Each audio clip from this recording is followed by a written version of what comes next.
আসসালামু আলাইকুম গাইস, সকলে কেমন আছেন? আশা করি আপনারা সকলেই আল্লাহর রহমতে ভালো আছেন। আমিও আপনাদের দোয়া এবং আল্লাহর অশেষ রহমতে আলহামদুলিল্লাহ অনেক ভালো আছি। তো গাইস, প্রতিদিনের মতো আজকেও আমি আপনাদের মাঝে ইম্পর্টেন্ট একটি ভিডিও নিয়ে চলে আসলাম। তো গাইস, চলুন শুরু করা যাক আমার আজকের ভিডিও। তো আজকের ভিডিওটি নতুনদের জন্য খুবই ইম্পর্টেন্ট। যারা নতুন আছেন তারা আজকের ভিডিওটি কোনোভাবে মিস করবেন না, এবং যারা আমার ভিডিওগুলো টেনে টেনে দেখেন তাদের কাছে আমার রিকোয়েস্ট থাকবে ভিডিওগুলো টেনে টেনে দেখবেন না। আপনারা যদি ভিডিওগুলো টেনে টেনে দেখেন তাহলে অনেক পয়েন্ট স্কিপ হয়ে যাবে, আপনারা অনেক পয়েন্ট থেকে মিস হয়ে যাবেন। তো গাইস, চলুন শুরু করা যাক আমাদের আজকের ভিডিওটি। আমার আজকের ভিডিওটি থাকবে কপি মার্কার। আসলে কপি মার্কার কী, এই বিষয়টা আজকে আপনাদেরকে দেখিয়ে দিব। তো গাইস, ফার্স্টে আমি আমার একটা স্টাইলে এই স্টাইলটা আমরা ওপেন করব। এই স্টাইলে আমরা মডেল অর্ডার আগে থেকেই করে রাখছি আপনাদের বোঝানোর জন্য। তো এই স্টাইলে আমার মার্কার করা নাই। এখানে আমার টোটাল 4 সাইজের 1 পিস, 5 সাইজের 2 পিস, 6 সাইজের 2 পিস এবং 7 সাইজের 1 পিস মার্কার করা আছে। এখন এই স্টাইলের মার্কারটা আমার এইভাবে টানা নাই, আমরা এখন মার্কারটা করব। কিন্তু আমরা জানি যে সেম স্টাইলে দেখছি একটা মার্কার আমার করা আছে। যদি এরকম কোনো স্টাইল থাকে যে ওই স্টাইলের মার্কারটা আমরা এখানে কপি করে আনতে পারবো। যদি আমরা দেখা যাচ্ছে এখান থেকে ওই স্টাইলটা ধরুন আমি এখানে একটা স্টাইল উঠাই, যে আমার এখানে জিরো দিয়ে একটা মার্কার করা আছে।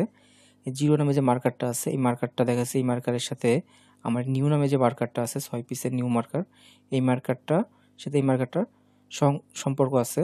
ধরুন এই স্টাইলের যে মার্কারটা আছে, এই মার্কারটা যে স্টাইলিং বা রিস্যু আমার এই স্টাইলের সাথে মিল আছে।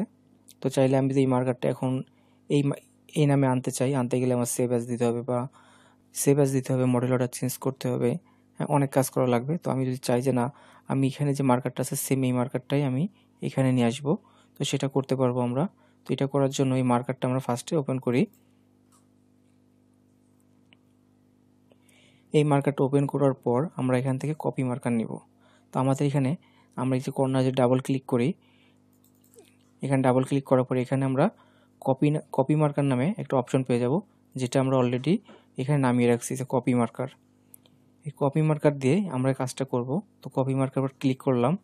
ক্লিক করার পর আমাদের যে স্টাইলের মার্কারটা নিব সেই স্টাইলটা কোন ফোল্ডারে আছে সেই ফোল্ডারে দেখিয়ে দিব। তো আমি আমার নির্ধারিত ফোল্ডারে চলে গেলাম। এখানে দেখুন জিরো নামে আমার মার্কারটা করা আছে। এই জিরো নামে যে মার্কারটা আছে এই মার্কারটা আমরা এইখানে নিয়ে আসব। তো এখানে আমরা মার্কারটা সিলেক্ট করলাম, দেন ওপেন। দেখুন গাইজ, আমার জিরো নামে যে মার্কারটা আছে মার্কারটা এখানে চলে আসছে। তো দেখুন এখানে আমার জিরো নামের যে মার্কারটা ছিল, মার্কারটা ওপেন করি আমরা। এটা আমার জিরো নামের মার্কার। দেখুন এটা লেন্থ ছিল আমার 5 গজ 2.98 ইঞ্চি। তো আমাদের যে আগের মার্কারটা ছিল এই মার্কারটা দেখুন আমাদের সেম একই লেন্থে আসছে, 5 গজ 2.98 ইঞ্চি। তো আমার হচ্ছে ওই মার্কারটা সেম ওই মার্কারটাই আমার এখানে চলে আসছে, কিন্তু এবং দেখুন আমার এইখানে যে স্টাইল নাম আছে ওই নামে আসছে। তো গাইস, এই ছিল আমার আজকের ভিডিও।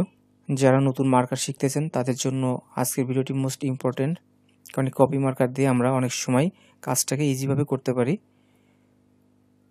তো সকলেই ভালো থাকবেন, সুস্থ থাকবেন। আল্লাহ হাফেজ।